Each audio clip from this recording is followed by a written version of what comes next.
Hello students, welcome to Gyan Jyoti Public School. Today I am going to teach you about the earth in the solar system. आज मैं आप लोगों को सौर परिवार में पृथ्वी की स्थिति के बारे में बताऊंगी. We are all a part of the universe.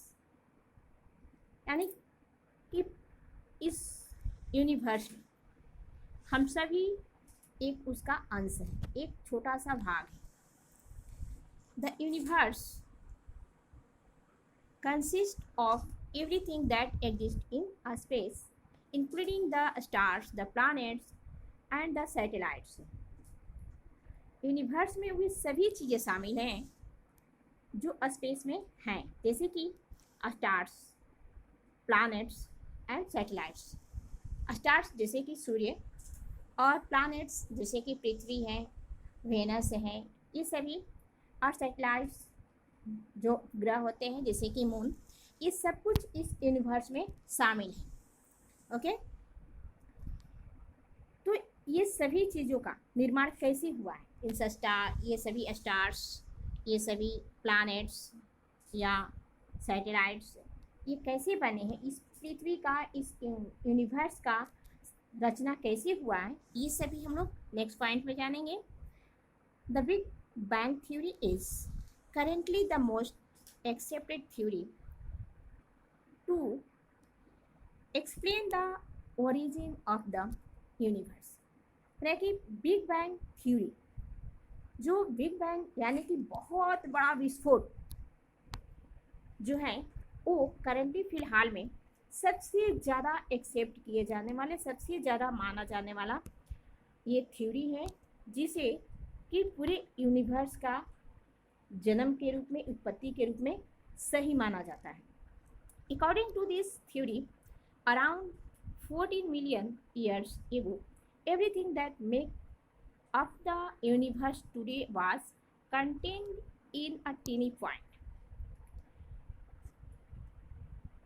According to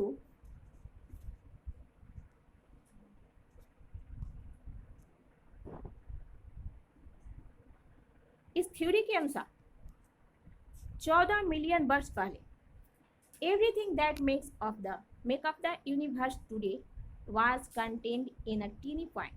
everything, सब कुछ जो इस यूनिवर्स में अभी उपस्थित है, उन सभी चीज़ें एक छोटी सी पॉइंट में, बिंदु में शामिल था. और क्या हुआ? Suddenly this extremely dense point exploded and all the matter it contained was thrown out into space.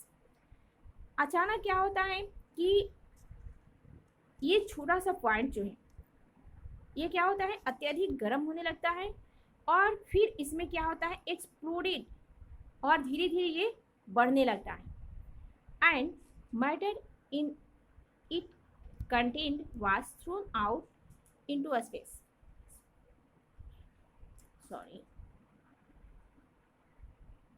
इसमें गलती हो गया.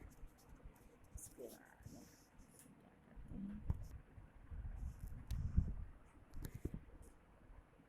suddenly this extremely dense point exploded and all the matter it contained was thrown out into a space.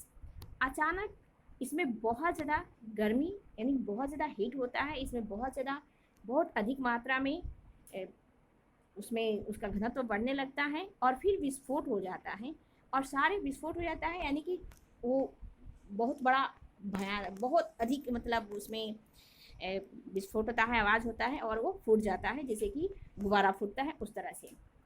And all the matter it contain, और जितने सारे matter थे, जितने सारे उसमें शामिल थे मैटर, वो सब कुछ क्या होता है, it thrown out into a space. और सभी वस्तुएं उसमें जो भी शामिल थे उस पॉइंट में, वो सभी बाहर निकल जाता है, इधर उधर स्पेस में बिखर जाता है. This explosion is known as the big bang, और इसी विस्फोट को बिग बैंग के नाम से जाना जाता है. The universe was burn at this point from them. इस यूनिवर्स का इस तरह से इस ब्रह्मांड का उत्पत्ति होता है। The universe continue to expand and is still expanding. ये यूनिवर्स, ये ब्रह्मांड अभी तक बढ़ रहा है। इस तरह से ये इस यूनिवर्स का मतलब उत्पत्ति हुआ, बढ़ने लगा धीरे धीरे, और फिर आज तक ये बढ़ते ही जा रहा है। All natural bodies that exist in the universe are known as celestial bodies और heavenly bodies. All natural bodies, इस ब्रह्मांड में, इस यूनिवर्स में जितने सारे प्राकृतिक वस्तुएं हैं जो हम रात में यूनिवर्स में देखते हैं, जो हमें दिखाई देते हैं, वे सभी क्या है? सेलेस्टियल बॉडीज और हेवेनली बॉडीज, यानी आकाशीय पिंड है। ये सभी क्या है? आकाशीय पिंड है। आकाशीय पिंड या हेवेनली बॉडीज यानी कि स्वर्गीय या आकाशीय पिंड कहलाते हैं। Let us learn some more about them. आगे हम लोग इन सभी सेलेस्टियल बॉडीज के बारे में आगे हम एक एक करके पढ़ेंगे। तो सबसे पहले है जो हेवेनली बॉडीज या सेलेस्टियल बॉडीज हैं, वो है stars. Stars are huge bodies made up of burning gases. Star का निर्माण कैसे होता है? तो बर्निंग गैस है, जो गैस है उसके जलने से होता है। ब्रह्मांड में जो गैस है, उस गैसों की एक जगह इकट्ठा होकर के और उसमें जलन उसमें वो जलता है, और उसी प्रकार से वे इन सारे तारे का निर्माण होता है ब्रह्मांड में। They give out light and heat. ये सभी तारे जो होते हैं हमें क्या देते हैं? लाइट और हीट, यानी कि गर्मी और प्रकाश देते हैं। The sun is the star that lies closest to the earth. जो सन है, इस ब्रह्मांड में, इस यूनिवर्स में बहुत सारे स्टार्स हैं, लेकिन जो सन है, ये हमारे सन है ये हमारे पृथ्वी के सबसे क्लोजेस्ट यानी सबसे पास के तारे हैं। इसलिए इसके जो हीट्स हैं और लाइट है, ये हमारे पृथ्वी पर अधिक मात्रा में पहुंच पाता है और हमें इसका हीट और प्रकाश अधिक प्राप्त हो पाता है। ओके, नेक्स्ट पॉइंट है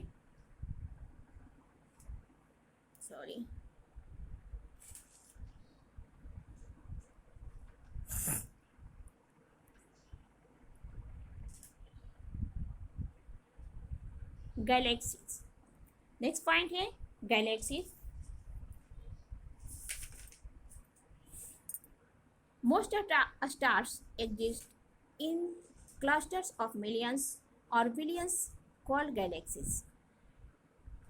जो मोस्ट स्टार्स यानी अधिकतर जो स्टार्स होते हैं, ये ग्रुप में होते हैं। एक बहुत बड़े ग्रुप में, बहुत बड़े समूह में होते हैं। वो ग्रुप, तारों का ग्रुप हजारों नहीं, जब बल्कि अरबों और खरबों की संख्या में तारे होते हैं, और उन अरबों खरबों तारों का एक समूह होता है। उस समूह को गैलेक्सी कहा जाता है। उस समूह को गैलेक्सीज कहा जाता है। Galaxies are made up of stars, dust and gases held together by gravities. जो ये गैलेक्सीज हैं, गैलेक्सीज में जो स्टार्स होते हैं उसमें डस्ट होते हैं और गैसेस होते हैं, बहुत सारे, उसमें कई सारे गैस भी उसमें मिले हुए होते हैं। ये सभी एक दूसरे को ग्रेविटी यानी कि गुरुत्वाकर्षण के द्वारा एक दूसरे को खींचे हुए होते हैं, एक दूसरे को पकड़े हुए होते हैं। कोई उस ग्रुप से बाहर नहीं निकलता है। एक गैलेक्सी के एक ग्रुप में जितने सारे स्टार्स होते हैं या डस्ट होते हैं या गैसें होते हैं, वे सभी उस गैलेक्सी के बाहर नहीं निकल पाता है, क्योंकि उसके अंदर जो उन सभी तारों में जो ग्रेविटीज यानी कि आकर्षण शक्ति जो होती है, वो सभी एक दूसरे को अपनी तरफ खींचे हुए होते हैं, जो कि उस ग्रुप से बाहर नहीं निकलने देते हैं। There are many millions of galaxies in the universe of different shapes and size. The Earth is a part of the Milky Way galaxy. इस यूनिवर्स में बहुत सारे बिलियंस ऑफ गैलेक्सीज यानी कि अरबों की संख्या में इस ब्रह्मांड में गैलेक्सीज हैं जो इस ब्रह्मांड में उपस्थित हैं। और जो हमारी पृथ्वी है ये एक गैलेक्सीज की एक भाग है जिस गैलेक्सी का नाम है मिल्की वे। मिल्की वे गैलेक्सी का एक भाग हमारी पृथ्वी भी है। जो आप लोग कभी आकाश में रात में देखे होंगे कि एक बहुत सारे तारों का एक ग्रुप दिखाई देता है जिसमें बहुत सारे तारे होते हैं और थोड़े दूधिया कलर का, वाइट कलर का वो दिखाई देता है, इसलिए उसे मिल्की वे भी कहते हैं क्योंकि वो वाइट कलर का दिखाई देता है, दूधिया कलर का दिखाई देता है, क्योंकि उसमें तारों की संख्या इतना ज़्यादा होती है कि तारों के जगमगाहट के कारण उसका वो वाइट हो जाता है, इसीलिए उसे मिल्की वे या दुग्ध मेखला उसे हिंदी में कहते हैं, दुग्ध मेखला कहा जाता है। नेक्स्ट पॉइंट है कॉन्स्टिलेशंस।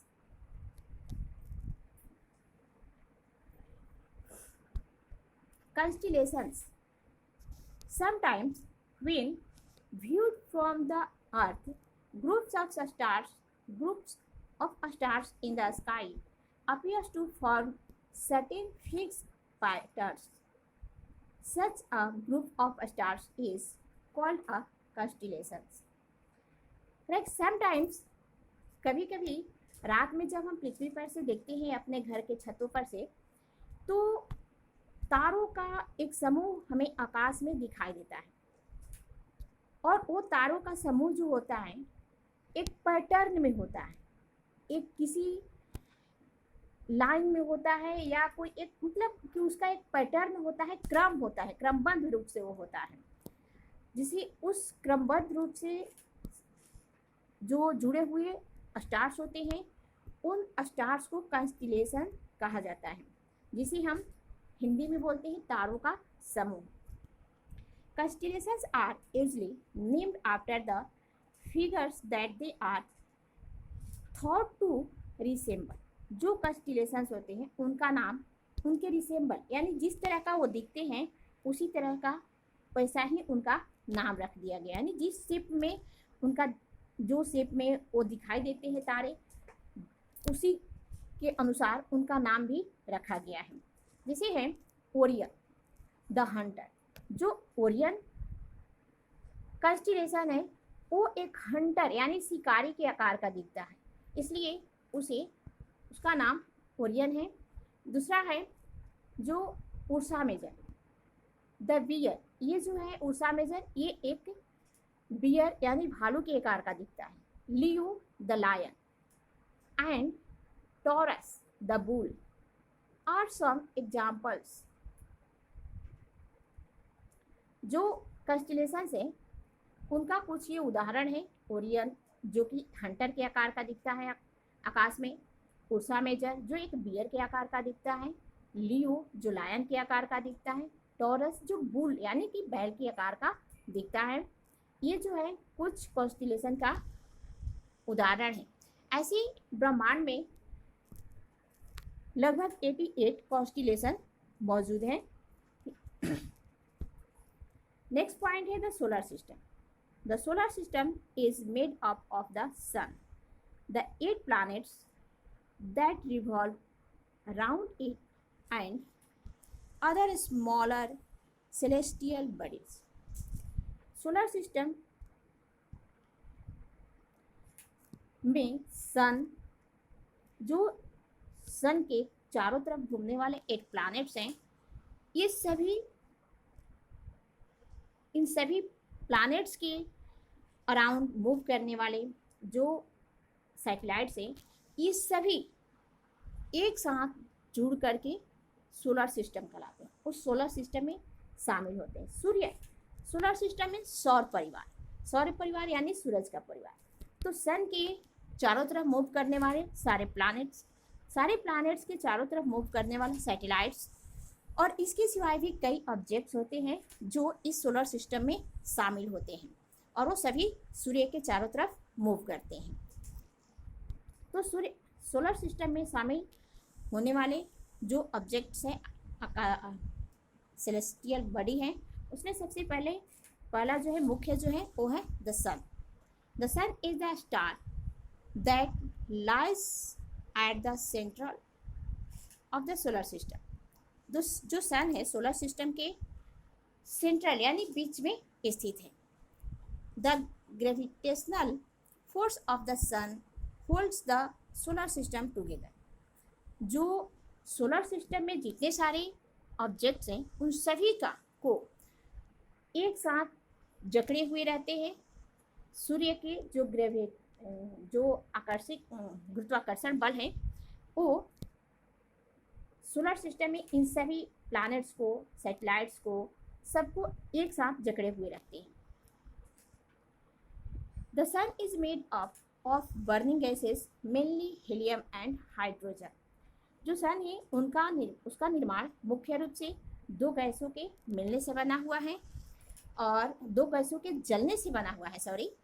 जो सन है इसका निर्माण दो गैसों के जलने से बना हुआ है और ये दो गैस जो हैं वो हीलियम और हाइड्रोजन है।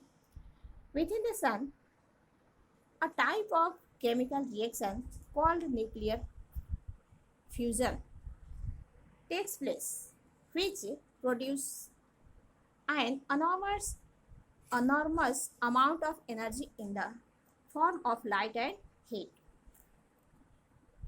Within the sun, सूर्य में जो सन है, जो हमें सूर्य दिखाई देते हैं, तो उस सूर्य के अंदर एक तरह का केमिकल रिएक्शन यानी कि रासायनिक प्रतिक्रिया होता है। उस रासायनिक प्रतिक्रिया में हाइड्रोजन और हीलियम गैस दोनों क्या करता है, एक दूसरे से प्रतिक्रिया करके वो जल उठता है और वही दोनों गैसों के जलने से जो आग बनता है वही आग हमें सूर्य के रूप में दिखाई देता है, जिसमें कि बहुत अधिक मात्रा में एनर्जी उत्पन्न होता है। किस रूप में? लाइट और हीट यानी गर्मी और प्रकाश के रूप में बहुत अधिक मात्रा में एनर्जी उत्पन्न होता है हीलियम और हाइड्रोजन गैस के जलने से, और वहीं हीट, गर्मी और प्रकाश हमें प्राप्त होता है पृथ्वी पर, और जो कि हीलियम और हाइड्रोजन गैस के जलने से उत्पन्न होता है। This is the primary source of heat and light for all the other bodies in the solar system as well. जो सोलर सिस्टम में अन्य सारे जो आकाशीय पिंड हैं जैसे कि अर्थ है, मून है या अन्य सभी प्लैनेट्स हैं, इन सभी का के लिए प्राथमिक सोर्स यानी कि जो प्रकाश, जैसे चांद हमें प्रकाश देता है, रात में जब चांद दिखाई देता है तो वो भी प्रकाशित होता है, तो चांद का प्रकाश अपना नहीं होता है, वो सूर्य के द्वारा ही प्रकाश को अवशोषित किया होता है और उसी अवशोषित किए हुए प्रकाश से फिर पृथ्वी पर परिवर्तित करके और चमकता है। तो इस तरह से जो अदर प्लैनेट्स होते हैं उनका अपना प्रकाश नहीं होता है, वे सूर्य के प्रकाश से ही चमकते हैं। तो ये जो सन का लाइट है और हीट है, ये प्राथमिक स्रोत है अन्य प्लैनेट के लिए भी और अन्य जो प्लैनेट्स हैं या सैटेलाइट्स हैं सबके लिए। The surface temperature of the sun is over 5,500 degrees Celsius, but we do not feel this tremendous heat because the sun is about 149.6 million kilometers away from the earth. The surface temperature of the earth, जो सूर्य का सतह है, ऊपरी सतह है, उसका temperature 5,500 degree Celsius से भी अधिक है। लेकिन फिर भी इतना अधिक टेम्परेचर होने के बावजूद भी हमें इतना तापमान हमें नहीं मिलता है, इतना गर्मी हमें नहीं मिलता है, क्योंकि जो सूर्य है वो पृथ्वी से बहुत अधिक दूर है। जैसे कि जब हमारे पृथ्वी पर जब 30 डिग्री सेल्सियस जब तापमान हो जाता है, 35 डिग्री हो जाता है, तो हमें बहुत ज़्यादा गर्मी महसूस होता है। लेकिन ये जो सूर्य का तापमान है, वो सरफेस का तापमान है, वो कितना है? तो 5,500 डिग्री सेल्सियस है। लेकिन पृथ्वी से वो इतना दूर हैं, इतना दूर यानी कि 149.6 मिलियन किलोमीटर पृथ्वी से दूर है सूर्य। इसलिए हमें जो तापमान है वो उतना ज़्यादा नहीं महसूस होता है, हमें कम तापमान महसूस होता है, क्योंकि दूरी के अनुसार जो सूर्य का टेम्परेचर है वो धीरे धीरे कम होते जाता है। और इस प्रकार से पृथ्वी पर हमें लगभग 45, 35 या 40 डिग्री इस तरह से है, या 25, या ठंडे के मौसम में तो हमें बहुत कम 50 डिग्री 20 डिग्री तक भी हमें टेम्परेचर प्राप्त होता है। तो इस तरह से हमें गर्मी कम महसूस होती है। नेक्स्ट पॉइंट है planets. Planets are large round heavenly bodies that move in fixed paths around the sun. जो प्लैनेट्स हैं, प्लैनेट्स मीन्स ग्रह। ग्रह जो है सूर्य के चारों तरफ एक फिक्स पथ पर, यानी कि जो एक रास्ता है फिक्स जिसे ऑर्बिट कहा जाता है, उस ऑर्बिट पर सूर्य के चारों तरफ वो घूमते हैं। This paths are known as orbit, यानी कि जिस सूर्य के चारों तरफ मूव करने वाली जिस कक्ष पर ये प्लैनेट्स मूव करते हैं, उस कक्ष को क्या कहा जाता है? ऑर्बिट्स, यानी कि उस रास्ते को ऑर्बिट्स कहा जाता है। This paths are usually elliptical in shape. जो ये पाथ रास्ता होता है सूर्य के चारों तरफ प्लैनेट्स के मूव करने वाले, उस रास्ते को ऑर्बिट्स कहा जाता है। और उसका शेप जो होता है वो एलिप्टिकल यानी कि अंडाकार होता है, पूरी तरह से राउंड नहीं होता है। जिस तरह से हम अंडा को हम लोग देखे हैं कि अंडा का आकार जो होता है पूरी तरह से वो राउंड नहीं होता है, उस तरह से ये जो सूर्य के चारों तरफ प्लैनेट मूव करते हैं, तो जिस रास्ते पर मूव करते हैं उस रास्ते का शेप भी सेम टू सेम अंडा के शेप का होता है। The time taken by a planet to make a full revolution around the sun is called a year। यानी कि एक प्लैनेट के द्वारा सन की चारों तरफ मूव करने में जितना टाइम लगता है उतना समय उस प्लैनेट का 1 ईयर यानी 1 साल के बराबर होता है। Mercury takes 88 days to complete a revolution while the Earth takes 365 1/4 days। जो मरकरी है वो सूर्य के सबसे पास का प्लैनेट है, तो उसे सूर्य के चारों तरफ मूव करने में 88 डेज लगता है। इसलिए मरकरी जो प्लैनेट है वहाँ पर 1 साल 88 डेज का ही होता है, जबकि पृथ्वी को सूर्य के चारों तरफ मूव करने में 365 डेज 1/4 डेज लगता है। इसलिए पृथ्वी पर 365 1/4 डेज का 1 ईयर होता है। प्लैनेट्स आल्सो रोटेट और spin around their axis as they travel around the sun. जो प्लैनेट्स हैं वो सिर्फ सूर्य के चारों तरफ ही नहीं मूव करते हैं, वो सूर्य के चारों तरफ मूव करते हुए अपने एक्सिस पर भी मूव करते हैं। This is known as rotation, और इस प्रक्रिया को क्या कहा जाता है? रोटेशन कहा जाता है। यानी कि पृथ्वी सूर्य के चारों तरफ 365 1/4 डेज में मूव करती है, तो उस घूमने की प्रक्रिया को रिवोल्यूशन कहा जाता है। सूर्य के चारों तरफ पृथ्वी के घूमने की गति को रिवोल्यूशन कहा जाता है। और वही पृथ्वी अपने एक्सिस पर भी साथ साथ घूमती है, अपने एक्सिस पर घूमते हुए वे सूर्य के चारों तरफ भी चक्कर लगाती है।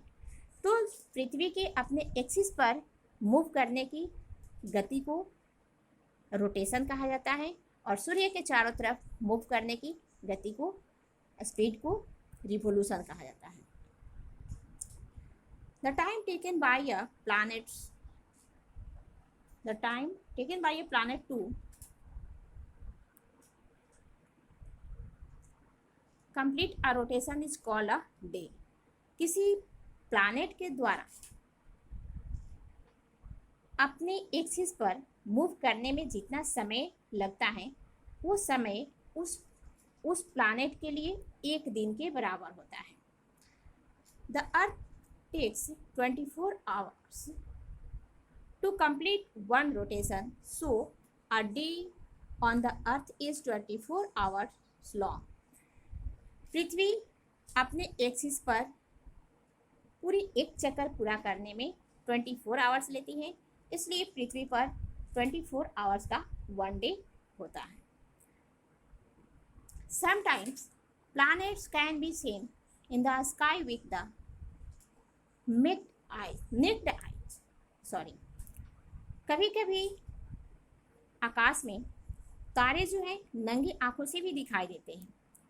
Planets do not twinkle and they do not emit their own light.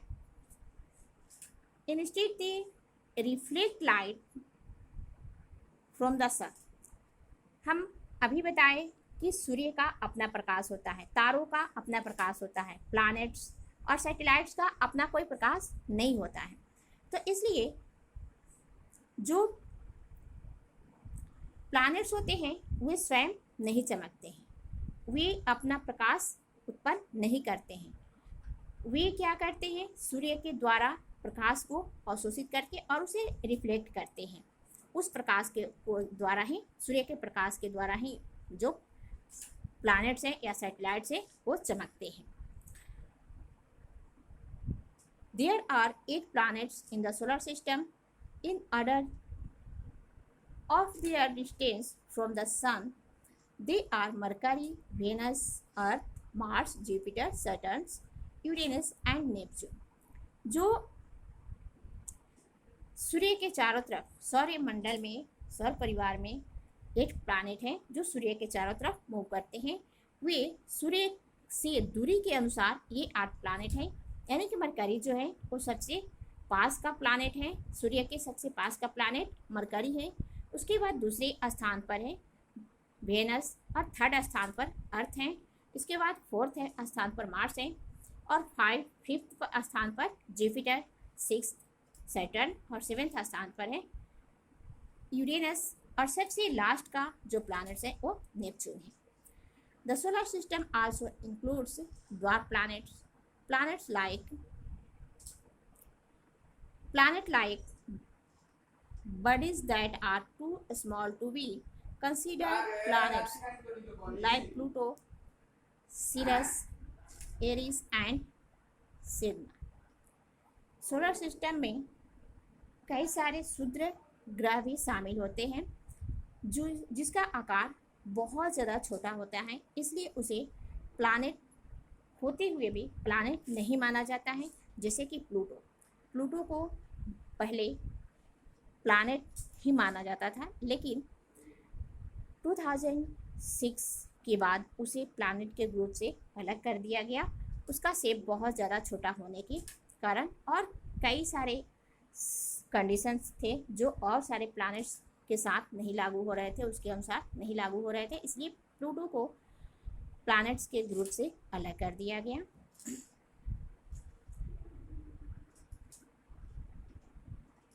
Okay, आज के वीडियो में इतना ही। नेक्स्ट डे मैं फिर मिलूँगी आप लोगों के साथ अगले टॉपिक के साथ। Okay, thanks.